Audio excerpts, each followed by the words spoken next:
오늘 우리에게 주시는 하나님의 말씀은 사사기 8장 27절 말씀입니다.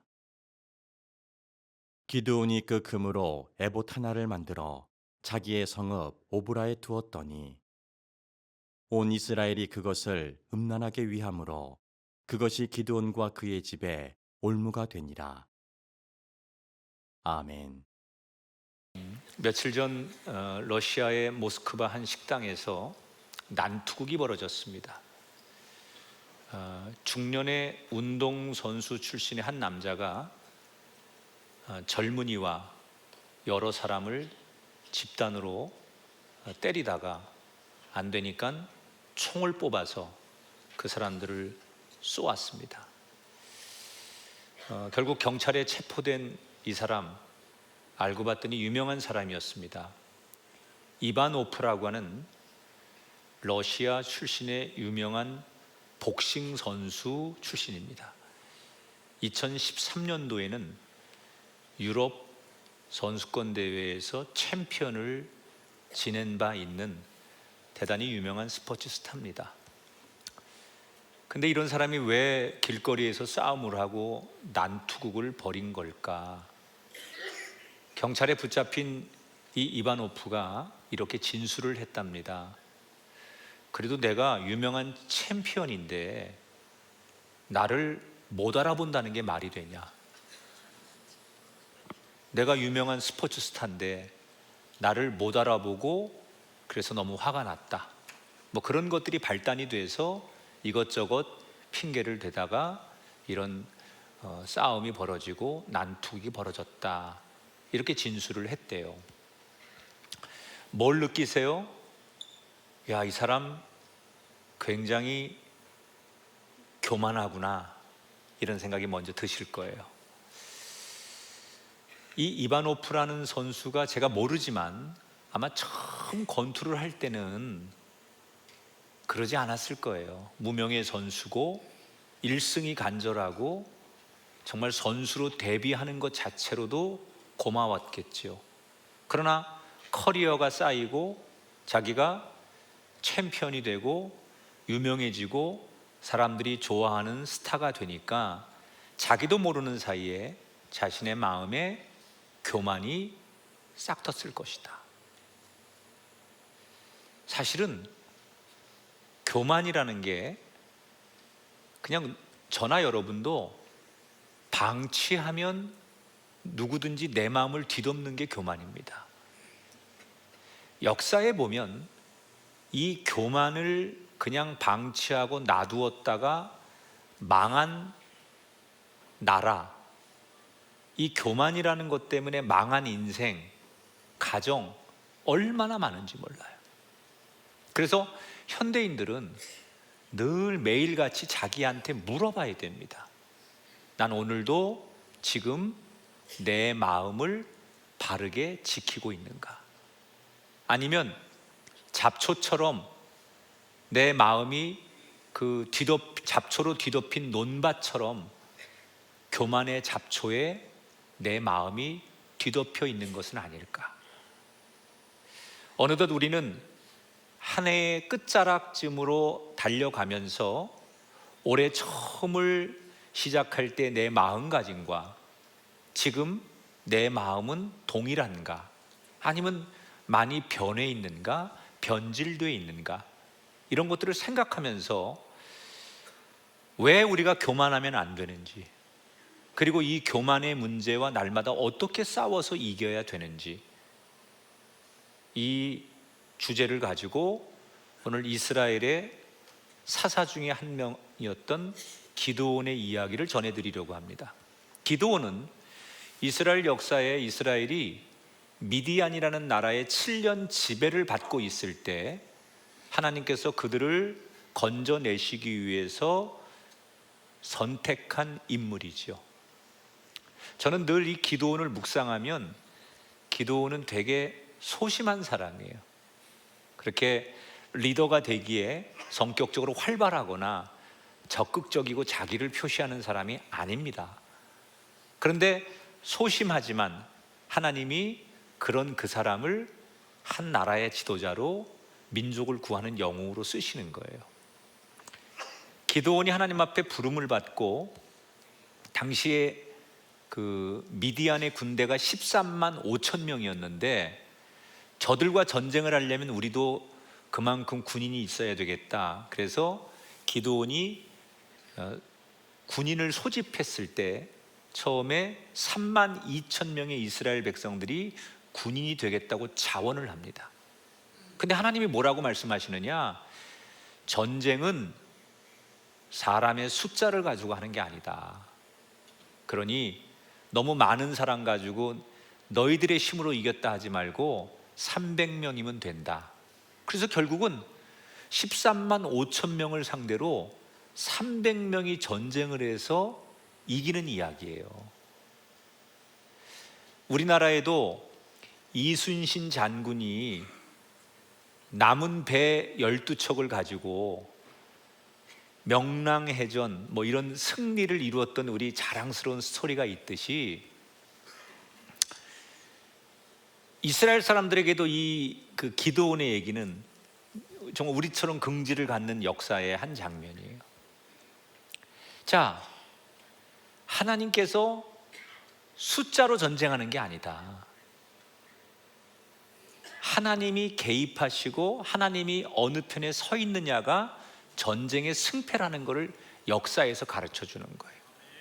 우리가 세상을 살면서 무슨 우리 자격 또 내지는 세상의 힘의 논리 이런 거로 여러분 인생을 성공하려고 하지 말고 하나님이 나의 편에 서 계시고 나와 함께 동행하시는 것이 승리의 지름길이라는 것을 늘 기억하시기 바랍니다. 그래서 숫자가 안 되고 환경과 여건이 안 될지라도 하나님이 나와 함께 하심으로 나는 작지만 이길 수 있는 그런 특별한 은혜를 입는 저와 여러분이 되기를 축복합니다.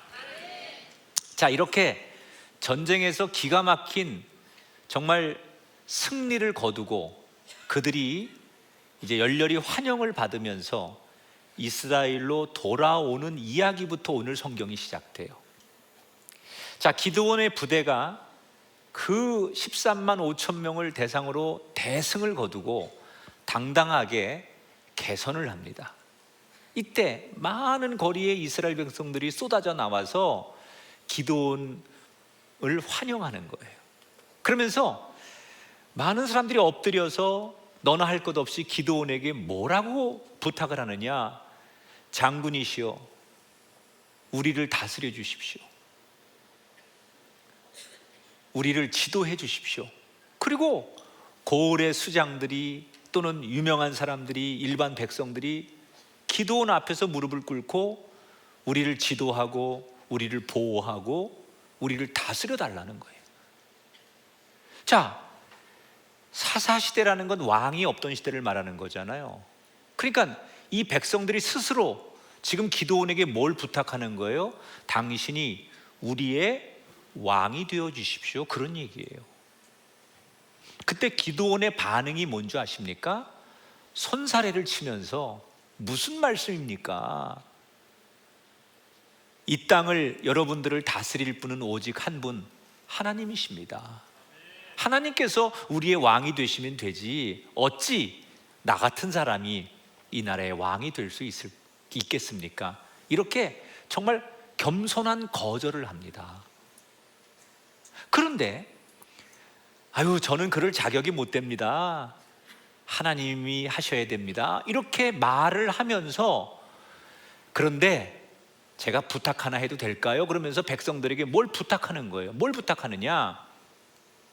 이번 전쟁에서 우리가 이겼기 때문에 미디안 사람들을 통해서 얻은 많은 전리품이 있는데 그 중에 나한테 일부를 선물해 줄 수 있느냐? 그러면서 특별히 자기는 다른 거 필요 없고 미디안의 왕족들이 왕궁에서 가지고 있었던 옷과 장식품, 미디안의 왕족들과 관계된 그 전리품이 있다면 그건 내가 갖고 싶으니까 나를 좀 달라, 이렇게 부탁을 해요. 자, 여러분, 이게 어떤 의미가 있을까요? 왜 기드온이 아유, 왕은 뭐 나는 자격 없습니다 이러면서 굳이 난 다른 거 관심 없고 이 미디안의 왕족들 왕궁에 있었던 전리품을 여러분들이 가지고 있다면 그걸 좀 나를 주십시오라고 부탁을 하는데 그 의미가 뭘까? 이건 이런 거예요. 그의 마음속에 내가 그 큰 나라의 왕들, 왕족들이 가지고 있던 것을 소유함으로 사람들에게 내가 그들의 왕권과 맞먹는 존재라는 것을 확인하고 드러내고 싶었던 그의 속마음을 얘기하는 거예요. 그러니까 말로는 앞에서 아유, 저는 왕이 될 자격이 없습니다 이렇게 이야기를 했지만 실제로 속으로는 이 땅에 나 말고 누가 왕이 될 자격이 있으며 내가 이미 왕과 같은 존재지라는 것을 자기는 인정하고 있었던 거예요. 겉과 속이 다르다고 하죠. 자, 그러니까 많은 사람들이 그 기드온이 요청하는 대로 자기들이 가지고 있던 전리품 중에 미디안의 왕족과 관계된 많은 전리품을 기드온에게 바친 거예요. 그러니까 그걸 다 모아가지고 기드온이 뭘 하느냐, 특별한 옷을 하나 제작했어요. 그것을 에봇이라고 해요. 에봇은 당시에 이스라엘의 제사장들만 입는 옷을 에봇이라고 해요. 그러면 왜 기드온은 그걸 가지고 아무나 못 입는 제사장의 옷 에봇을 만든 걸까? 전시 효과를 누리고 싶었던 거죠. 멋있게 제사장이 입는 에봇을 만드는데 거기에 미디안 왕족들이 가지고 있었던 장식품, 고리, 또는 무슨 칼 이런 것들을 다 거기에 연관해 가지고 만드는 거예요. 그리고 그거를 우리로 말하면 큰 전시관 같은 데다가 진열을 하는 거예요. 그럼 사람들이 그걸 보고 싶어서 오는 거예요. 야, 미디안, 우리가 무찌른 미디안 왕족의 전리품을 가지고 기드온이 멋있는 옷을 만들었다는데 그게 그렇게 대단하다며? 그러면 사람들이 그 전시품을 구경하러 오는 거예요. 자, 여러분, 이 이야기 속에 기드온이 전쟁에서 이기고 자기가 특별히 제작한 에봇이라는 옷 때문에 어떤 문제가 생기는지 오늘 성경은 이렇게 기록했어요. 8장 27절을 보니까 기드온이 그 금으로 에봇 하나를 만들어 자기의 성읍 오브라에 두었더니 온 이스라엘이 그것을 음란하게 위하였다. 자, 새로운 명물이 생기자 마치 핫플레이스에 사람들이 가보고 싶은 것처럼 너나 할 것 없이 이스라엘 백성들이 이 에봇을 구경하러 가자고 오는 거예요. 그리고 그걸 보면 사람들은 감탄하는 거예요. 우와, 대단하다. 저게 소문으로만 듣던 기드온의 왕족들의 전리품을 가지고 만든 에봇이야? 와, 정말 우리 기드온은 대단한 사람이야. 그리고 사람들은 그 에봇을 볼 때마다 기드온을 높이고 기드온을 칭송하고 기드온에 대한 긍지를 갖는 거예요. 근데 여기에 어떤 영적인 함정이 있느냐? 기드온의 이름이 높아지고 사람들이 기드온을 대단하게 여기는 동안 이스라엘 백성들의 마음속에 하나님의 이름이 점점 잊혀져 가는 거예요. 그러니까 결국은 기드온이 만든 전쟁의 전리품 에봇을 통해서 그는 더 견고한 세상의 인기와 실제적으로 이스라엘의 왕이 되고 그 에봇 때문에 진짜 그들을 구원해 준 하나님은 그들의 마음속에 점점점 멀어지는 거죠. 기드온이 처음에 300명만 가지고 전쟁을 하라고 했을 때는 아니 13만 5천 명과 전쟁을 해야 되는데 딱 나한테는 300명밖에 없으니까 어떤 마음이겠어요? 두려운 마음. 그래서 그는 100% 리얼, 하나님을 간절히 부르고 하나님을 의지하고 하나님 없으면 안 됩니다. 그랬던 기드온이에요. 그런데 막상 전쟁에서 이기고 시간이 흐르고 환경이 달라지니까 그는 자기도 모르는 사이에 하나님과 멀어지고 영적으로 타락해 있는 거예요. 자, 이렇게 되기까지 기드온의 가장 큰 문제는 뭐냐? 내가 누구인지, 나를 객관적으로 바라보는 시각을 잃어버린 거예요. 요즘 현대인들이 어느 분야든 직장 생활을 하든 뭐 그 사람이 공무원을 하든 내지는 뭐 어떤 자기 목표를 이루고 학생들이 공부하는 것도 마찬가지인데 자기의 일의 분야에서 성취하고 존경을 받는 사람이 되고 성공하는 삶을 만들려면 반드시 필요한 게 하나 있다, 현대인들에게. 그게 뭐냐? 자기 객관화를 할 줄 알아야 된다. 이걸 훈련해라, 그런 말을 해요. 자기 객관화라는 것은 자신을 남이 바라보는 것처럼 보라는 거예요. 내가 지금 어떤 감정을 가지고 있어요. 어떤 생각을 하고 있어요. 어떤 행동을 하고 있어요. 이거를 내 생각, 내 감정이니까 내가 주관적으로 해석하는 게 아니라 남이 타인의 시점에서 내 감정과 생각과 행동을 체크하는 거예요. 이걸 객관화라고 해요. 교육학에서, 심리학에서, 심지어 뇌과학을 연구하는 학자들도 똑같이 분야가 다른데 자기 객관화라는 것을 현대인들이 더 많이 훈련받아야 된다라는 얘기를 해요. 이걸 해야만 사람이 세상에 대한 포용성과 자신감을 가지게 된다. 그러니까 우리가 어떤 일을 하느냐도 중요하지만 그 분야에서 늘 자신의 생각과 감정 이런 것들을 타인이 어떻게 볼까라는 그런 객관적으로 그 자기가 품은 생각과 결정을 늘 보는 훈련을 하면 그 사람은 훨씬 더 실수를 줄이고 사람들과의 관계에서 좋은 결과를 맺는다는 거예요. 최근에 우리나라에 육군의 모 부대에서 진급식이 있었어요. 그런데 이게 군단이었는데 진급식 하는 간부들에게 군단장이 왼쪽 어깨에 계급을 달아주고 똑같은 계급을 오른쪽에는 자기의 가족들이, 특별히 결혼한 사람이 있으면 배우자가 와서 달아주고 마지막에 꽃을 이렇게 주면서 축하하는 순서로 진급식이 열렸어요.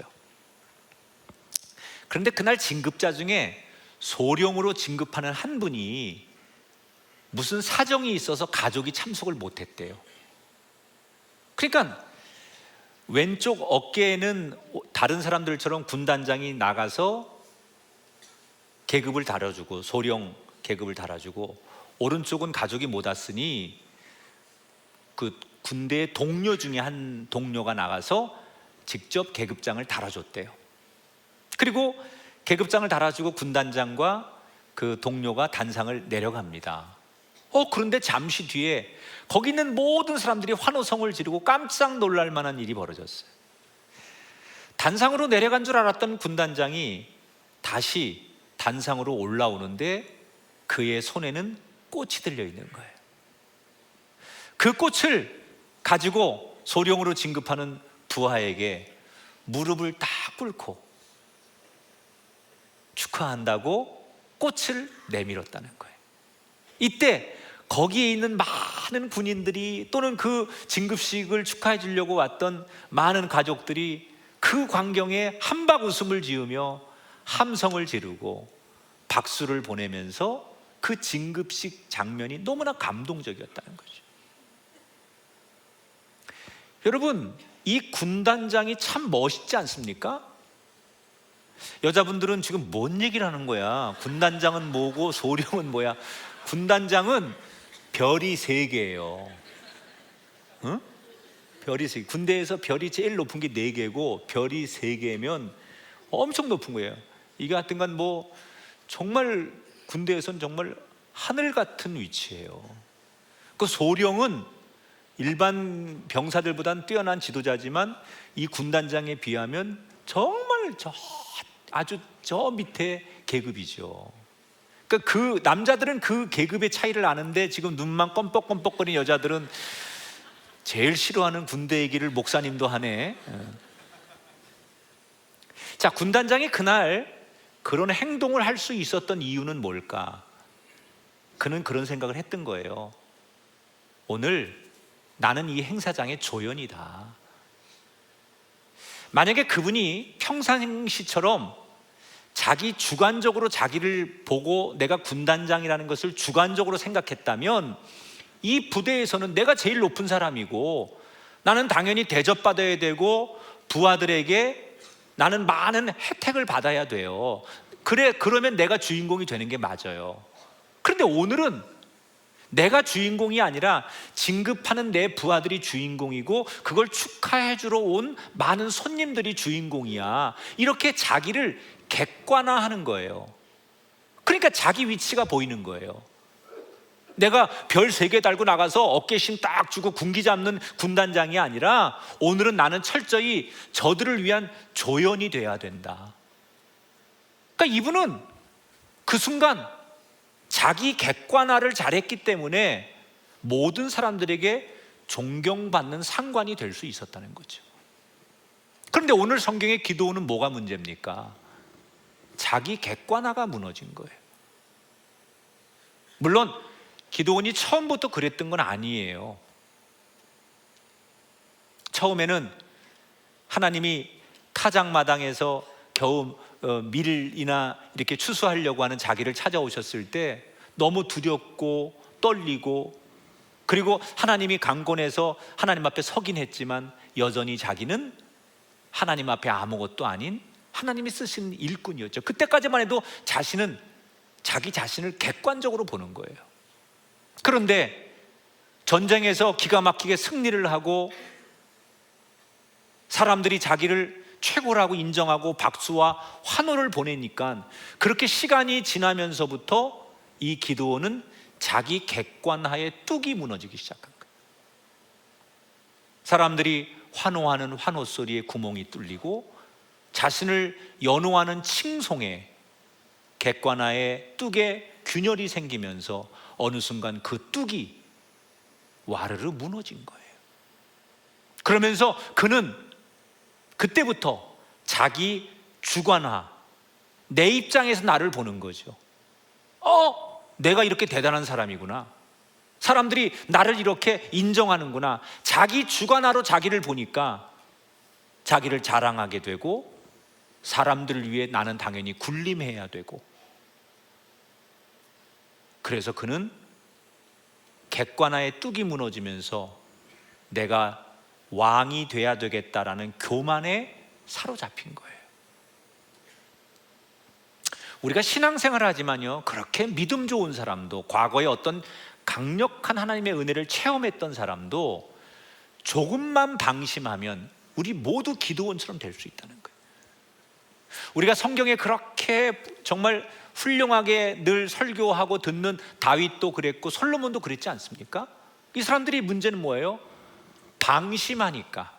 처음에는 자기들의 삶을 객관화했는데 어느 순간 형통하고 축복되고 사람들이 칭송하니까 자기 객관화의 뚝이 무너지면서 그들은 교만의 노예가 된 거예요. 제가 지금 소개하는 이분은 지금은 우리 교회를 나오지 않아요. 그런데 한때 우리 교회 출석을 했던 분이기에 제가 이름은 얘기할 수 없고 이분의 삶의 스토리를 좀 전해드릴게요. 이분이 지금 아마 40대 후반에서 50대 초반 나이쯤 됐을 것 같아요. 근데 이분은 아주 젊을 때 우리 교회를 나왔어요. 결혼하기 전부터. 그러면서 늘 기도의 제목이 자기는 빨리 비즈니스를 해서 그 돈으로 선교를 하고 싶다. 그래서 늘 그 계획과 꿈을 가지고 기도하고 구상도 많이 하고 열심히 살았던 젊은이에요. 그리고 20대 후반에 정말 비즈니스를 하기 위해서 조그만 가게를 하나 차려요. 그런데 이 가게가 대박이 난 거예요. 그러니까 젊은 감각도 있었고 오랫동안 준비를 했기 때문에 제가 볼 땐 잘 됐던 것 같아요. 그래서 첫 번째 가게가 잘 되니까 자신감을 가지고 몇 개를 더 가게를 하고 인수도 하고, 그러면서 거기서 번 돈을 가지고 유통에 손을 대서 돈을 정말 세상 말로 여러분 제일 좋아하는 표현, 긁어 모았어. 너무 좋지요? 막 돈을 긁어 모은 거야. 그의 나이 이미 30대 중반도 되기 전에 그는 주변 사람들에게 성공한 젊은 사업가가 된 거예요. 교회에서도 이렇게 정말 사업이 잘 되고 뭐 계속 번창하고 이렇게 되니까 사람들이 다 아는 거예요. 그런데 그렇게 기도만 하고 순수했던 이 젊은이가 돈이 벌리고 자기의 그 지위가 높아지니까 언젠가부터 눈빛이 좀 변하기 시작하는 거예요. 그러다가 교회를 뜨문뜨문 나와요. 그리고 어느 날부터 안 보이는 거야. 어디 갔나 봤더니, 여러분도 이런 거 조심하셔야 돼요. 그저 지금은 그냥 내가 신앙생활을 하고 하나님 앞에 나오는 걸 당연하게 여기는데, 세상에서 조금 성공하고 뭔가 잘 되면 사람들이 대표님 이렇게 부르는 거예요, 자기를. 그리고 비슷한 사람들끼리 사적인 모임 또는 어떤 무슨 단체를 만들어 가지고 우리 같이 비슷한 사람들끼리, 수준 맞는 사람들끼리 이런 모임을 결성합시다. 그리고 이 젊은 사람한테 잘 나가는 사업가니까 당신이 임원을 맡아라. 이거 하면 우리가 이 영향력이 생기니까 우리끼리 이런 걸 하자. 이러면서 세상의 사적인 모임에 발을 들여놓기 시작한 거예요. 그러니까 당연히 교회 문화와 세상의 모임이 같은 시간에 충돌을 하니까 주의를 못 나오게 되고 세상이 훨씬 재밌는 거예요. 교회는 나와봤자 그냥 자기가 아무리 세상에 성공했어도 하나의 집사님이야. 그런데 밖에 나가면 대표님 잘 나가는 대표님 그러면서 사람들이 다 자기를 최고로 여겨주고 자기를 인정하고 자기의 장이 되고 자기가, 그러니까 그 세상이 너무 재밌는 거예요. 그래서 주일마다 골프 치러 다니고 주일마다 자기들 모임 다니고 행사 다니고 그러다 보니까 아예 교회와 멀어진 거예요. 그러나 교회는 그의 영혼을 위해서 계속 기도하고, 또 시간이 되면 그분에게 연락도 해서 좋은 말씀으로 권면을 하지만 이미 너무 강을 멀리 건너 다시 돌아오기가 버거워 보였어요. 그리고 들려오는 소식은 너무 잘 나가니까 이제는 그 잘 나감이 우리 눈에는 너무 교만해 보이고, 너무 이 사람이 옛날에 그 순수했던 모습은 볼 수 없는, 그래서 안타까워하는 사람들의 소리가 여기저기서 들리기 시작했어요. 원래 저는 무릎 꿇고 기도하면서 비즈니스 선교를 하겠습니다 이랬던 젊은이가 세상에서 성공하니까 교만해져서 변질이 된 거예요. 근데 문제는 자기만 몰라. 여러분, 이런 게 문제입니다. 주변에서 다 나한테 손가락질하는데 자기만 몰라. 저 사람 왜 저런지 몰라. 그리고 다 수군거리는데 자기만 몰라. 결국 이 사람이 한 1년 뒤에 이 사람의 모습을 저희들은 어디서 봤느냐?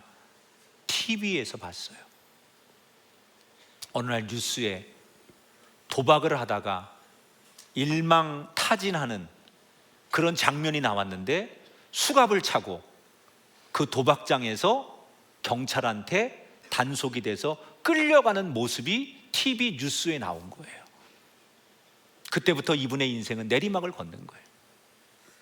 이미 많은 도박빚을 졌고 국세청 이런 데서 이제 조사가 나오기 시작하면서 그의 사업은 엉망이 되고 신용을 잃은 그는 사람들이 거들떠보지 않게 됐어요. 그래서 그동안 모았던 모든 것들을 다 부도가 나고 빚 갚는데 넘어가게 되고 자기는 알거지가 됐어요. 그런데 어느 날 해가 뉘엿뉘엿 어둠이 짙어지는데 누군가가 제 방을 놓고 하는데 이분이 몇 년 만에 저를 찾아오신 거예요. 그러면서 아주 초라한 몰골로 제 앞에 앉아 얘기를 하는데, 목사님 죄송합니다. 제가 이렇게 많이 변질된 것을 지금이야 알았습니다. 그러면서 제가 탕자처럼 다시 하나님께 교회에 돌아와도 되겠습니까? 이렇게 묻는 거예요. 무슨 소리냐? 하나님이 당신을 기다리신다. 그리고 절대 부끄러워하지 말아라. 당신이 이번에 실수나 이런 어려움 때문에 평생 앞으로 살아가는데 이것이 자산이 되면 당신 진짜 하나님이 사랑하고 귀하게 쓰임받을 수 있는 그런 사람이 될 거다. 그리고 기도해주고 용기를 내서 회복을 하겠다고 했는데, 이 교회 나오니까 옛날에 알던 사람들이, 그 과정을 다 아는 사람들이 아무래도 뭐라고 하지 않지만 자기는 부담스러운 거예요.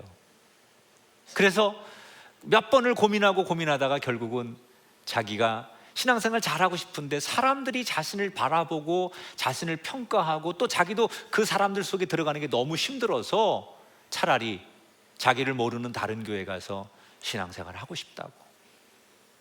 그래서 그렇게 해라. 그게 맞는 것 같다. 그래서 지금은 다른 곳에 가서 신앙생활 하는데 크진 않지만 자신의 분야에서 아주 열심히 잘 살아가고 있어요. 여러분, 이분처럼 저나 여러분도 살다 보면 어느 순간 내 인생의 객관화의 뚝이 무너질 수 있어요. 나를 향해 사람들이 환호하는 소리에, 또 반대로 끊임없이 나를 비난하는 공격 앞에 내 객관적인 뚝이 누구나 무너질 수 있다는 거예요. 그래서 우리는 늘 자기 자신을 내 주관으로 보지 말고 객관적으로 남의 시선으로, 하나님의 시선으로 나를 보는 훈련을 자꾸 해야 돼요. 나이 먹는 남자들, 나이 먹을수록 이걸 잘하셔야 돼요. 어른들이. 아, 그래, 요즘 젊은이들이 그 눈으로 보면 내가 그렇게 보이겠구나. 아, 그래, 신앙 없는 사람들이 보면 내가 그렇게 보일지도 모르겠구나. 이걸 날마다 훈련하는 거예요. 그러면 자기가 고집을 부리거나 교만에 빠지지 않게 된다는 거예요. 하나님은 우리를 어떻게 보십니까? 베드로전서 2장 9절에 보면 하나님이 우리들에게 이렇게 말씀하시죠. 너희는 왕 같은 제사장들이요 그의 소유된 백성이라. 따라합시다. 나는 하나님이 택한 백성입니다. 하나님이, 내가 하나님을 택한 게 아니라 하나님이 우리를 택하셨어요. 그렇다고 해서 우리가 너무 우쭐할 이유도 없고 너무 침울할 이유도 없어요. 절제된 자신감으로 그런 사실을 인지하면서 여러분의 삶을 날마다 정비하면 돼요. 의도적이지 않죠. 우리가 열심히 살다 보니, 너무 치열하게 살다 보니, 너무 정신없이 살다 보니 나도 모르게 나의 인생이 객관화의 뚝이 무너져 있는 사람이 있어요. 그러면 오늘 이 말씀을 들으며 다시 예배하고 다시 기도하고 다시 말씀을 보면서 여러분, 하나님 입장에서 여러분을 바라보고 여러분을 다시 원래의 사람으로 세울 수 있게 되길 주 이름으로 축원합니다.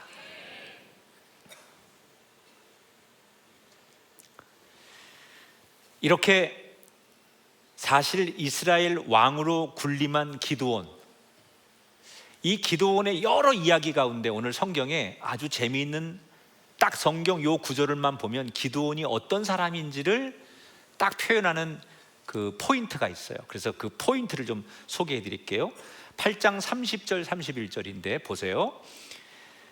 기드온이 아내가 많으므로 그의 몸에서 낳은 아들이 70명이고 세겜에 있는 그의 첩도 아들을 낳았는데 그 이름을 아비멜렉이라고 하였더라. 자, 세 가지 이제 가르쳐 드릴게요. 하나, 첫 번째, 오늘 성경에서 여러 명의 아내에게서 아들만 70명 낳았대요. 딸은 안 들어가 있어요, 여기 지금. 응? 저출산을 극복하고 싶은 우리나라에 이런 사람이 필요할지도 몰라요. 그러니까 얼마나 많은 부인을 둔 거예요.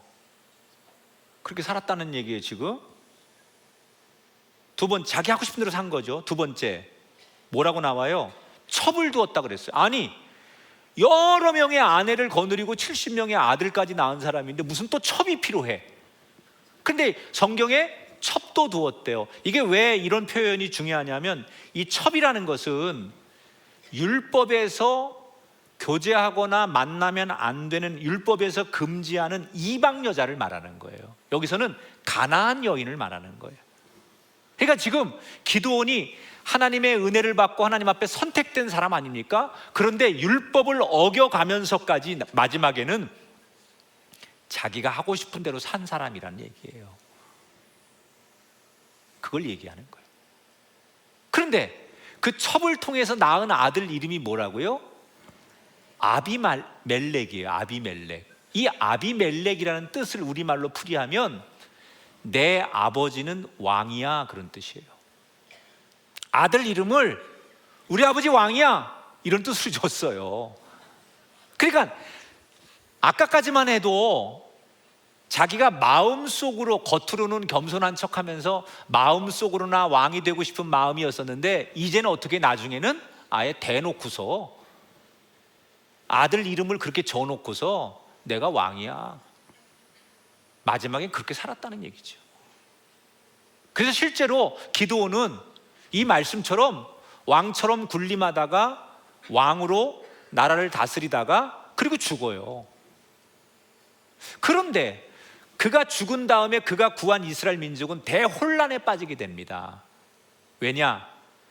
자기 아버지를 보면서 아버지가 산 그대로 살고 싶었던 아비멜렉이 다른 자기의 배다른 형제들과 소위 왕자의 난이 일어나요.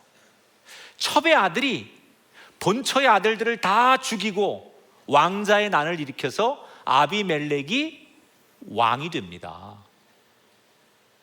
그런데 이걸 가만 안 놔두는 거예요. 그래서 또다시 내전이 일어나고 내전이 일어나면서 결국 이 아비멜렉도 비참하게 죽어요. 그러니까 기드온이 나의 인생은, 우리 가문은 영원할 것이라고 생각했던 자기의 꿈과는 달리 기드온의 가문은 아들 때에서 사실상 끝나버리는 거예요. 3대도 못 가는. 여러분이 받은 복이 당대에도 지키지 못하는 복, 아들 그 다음 때까지도 가지 못하는 복, 그런 복을 꿈꾸지 마시고요, 하나님이 나에게 주신 복이 자손 만대에 이르기까지, 그 작은 복일지라도 그 복이 그렇게 이어지고 유산되는 그런 인생이 되시기를 축복합니다. 자, 도대체 기드온은 뭐가 문제일까? 그렇게 앞에서 경건했고 그렇게 대단했고 영웅이었던 기드온이 왜 이렇게 초라해지게 그가 무너진 걸까? 보세요. 아비멜렉이라는 아들은 자기가 첩의 몸에서 태어난 걸 안 거예요. 아버지가 기드온이라는 걸 알면서 그 아버지를 보면서 아버지를 배우는 거예요. 부모는 자식에게 거울입니다, 여러분. 우리가 나를 위해서도 교만의 문제를 극복해야 되지만, 여러분이 그렇게 귀하게 여기는 여러분들의 자식들을 위해서라도 우리 부모 세대는 자신의 이 문제를 반드시 짚고 넘어가야 돼요. 이 아비멜렉이라는 아들은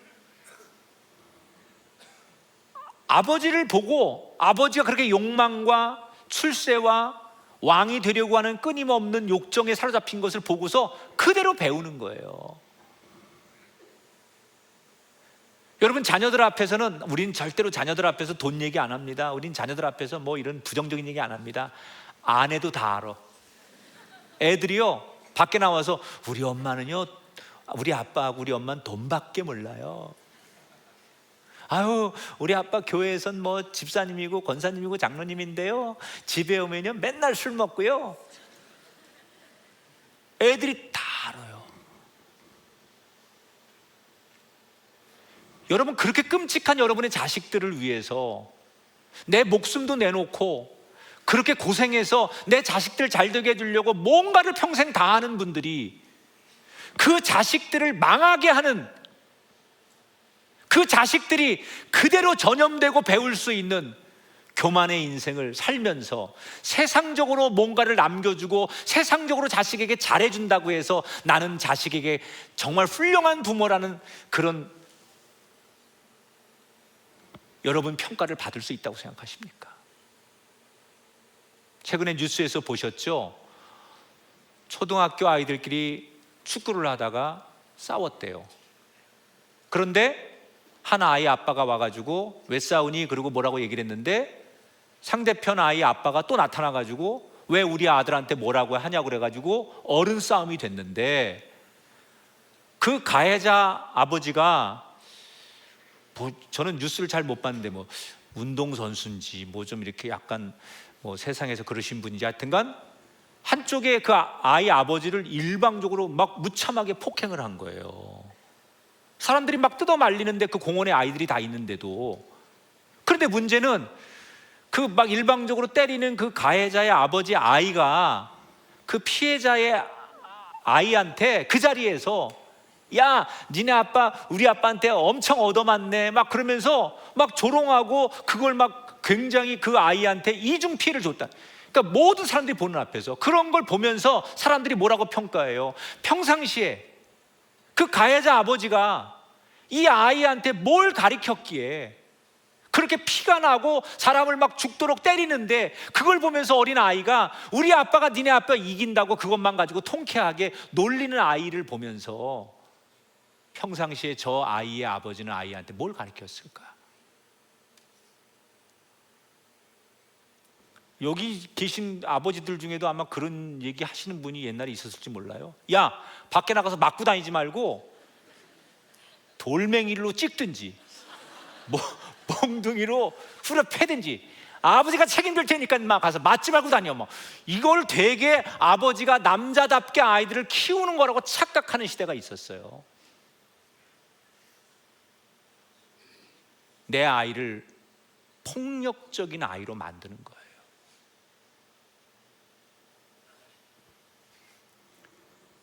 여러분, 내가 나도 모르게 교만하고 나도 모르게 자만하고 입에서 독소를 쏟아내면 여러분의 자녀는 2배, 3배 더 강하게 그렇게 살아요. 왜냐하면 거울에 비춰지거든요. 특히 좋은 거보다 나쁜 거를 훨씬 잘 배웁니다. 자녀만이 아니에요. 우리의 다음 세대가 기성세대를 보고 배우는 거예요. 정말 우리가 우리의 미래를 생각한다면 지금 사는 사람들이 이 잡초 같은 내 인생을 태클 거는 교만의 문제를 정리해야 된다. 내 마음 깊은 곳에 뿌리 내리고 있는, 정말 숨어서 자라고 있는 이 교만의 문제까지도 속속들이 뽑아내는데 우리의 전심을 다해야 된다. 올 한 해 너무 바쁘게 살다 보니 나도 모르는 사이에 벌써 내 마음, 내 인생이 교만의 잡초에 방치되어 있다면, 내 삶의 객관화에 뚝이 구멍이 나 있다면, 지금은 균열이 생겨서 그 틈으로 물이 스며들고 있다면, 그래서 나의 자녀에게 원치 않는 영향을 주고 있다면 어떻게 하실래요? 정리해야죠. 다시 구멍난 균열이 생긴 내 객관화의 뚝을 다시 보수하고 튼튼하게 세우십시오. 귀찮고 어려울 수 있지만 여러분 그 일을 하셔야 돼요. 그리고 다른 거 생각하지 말고 나 때문에 내 자식들 망하게 할 수는 없다. 그래서 마음을 돌이키고 자기를 다시 점검하는 여러분 되기를 바랍니다. 절대로 여러분 이런 얘기하면 안 돼요. 여러분은 그렇게 살면서 너희는 제발 나처럼 살지 말아라, 이 엄마처럼 살지 말고 이 아버지처럼 살지 말아라, 그런 얘기할 자신이 있으면 여러분의 삶을 고치셔야죠. 이번 한 주간 저나 여러분이 이렇게 살았으면 좋겠어요. 우리는 살면서 그 사람 만나면 시간 가는 줄 모르는 사람이 있고요, 그곳에 가면 지루하지 않고 얼마를 있어도 행복한 자리가 있고요, 그 일만 하면 아무리 힘들어도 보람이 있고 재미있는 일이 있어요. 여러분에게 그런 게 있을 거예요. 근데 만약에 그런 게 있다면 여러분, 그것이 여러분의 일상이 되셔야 돼요. 내가 이 사람 만나면 시간 가는 줄 모르고 이 자리에 오고 내가 그 일을 하면 너무 나를 행복하게 하는 그것이 있다면 그것이 일상이 되고 그것이 여러분의 일부분이 될 때 행복해지는 거 아니겠습니까? 오늘 처음 교회를 오신 분들, 신앙생활 한다는 건 다 낯선 거예요. 여러분 운전을 해도 처음 하는 사람은 초보 아닙니까? 여러분 초보 신앙이죠. 그런데 이것이 나의 익숙함이 있을 때까지, 그 어색한 강을 건너서 익숙해질 때까지 여러분이 여러분을 드리고 훈련하시면, 제가 말한 대로 여러분은 신앙을 가진 것 하나 때문에 여러분 인생의 그 끝이 좋은 사람이 될 수 있습니다. 여러분 오늘 무당을 찾아오신 게 아니에요. 쪽집게 무슨 점치듯이 어떻게 해야 되냐 그런 것 때문에 교회를 찾아오는 게 아니에요. 하나님은 인격적인 분이에요. 우리의 삶에 그런 여정을 계속 노력하는 우리에게 하나님은 우리의 인생길을 인도해 주시는 분이에요. 우리 모두 그 하나님을 만나면 시간 가는 줄 모르고, 이곳에 와서 예배할 때 내 인생 가장, 세상에 수없는 모임이 많은데 정말 교회 가서 그 1시간 말씀 듣고 예배를 드릴 때 정말 가장 행복하고 시간 가는 줄 모르고, 거기서 만나는 사람들이 나에게 늘 위로가 되는 사람들, 그런 것들이 쌓이고 쌓여서 또 다른 나를 표현할 수 있는 아름다운 인생을 살아가는 우리가 되기를 주님의 이름으로 축복합니다. 잠시 화면을 보겠습니다.